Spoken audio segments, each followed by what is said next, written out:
আসসালামু আলাইকুম। আমার আজকের রেসিপি গরুর মাংসের কোরমা। এভাবে আপনার কোরমা করলে খুবই মজা এইভাবে খাইতে।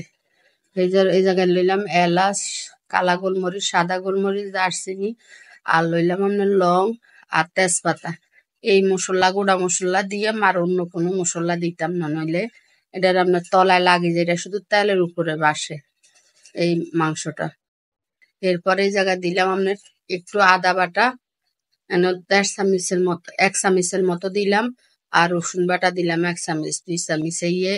আপনার বাড়তি মশলা আর অন্য কোনো মশলা দিতাম না, জিরাও লাগবো না, আপনার গরম মশলা বাটাও লাগবো না। আর এটা একবারে সহজ পদ্ধতিতে সহজ রান্না, একবার রান্না করি এটা দেখবেন খুবই মজা, জীবনও এটার স্বাদ ভুলবেন না।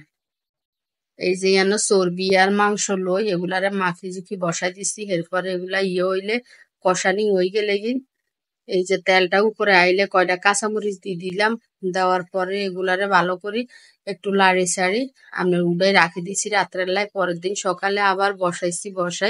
এই যে আমার মাংসটা রেডি, গরুর মাংসের কোরমাটা রেডি।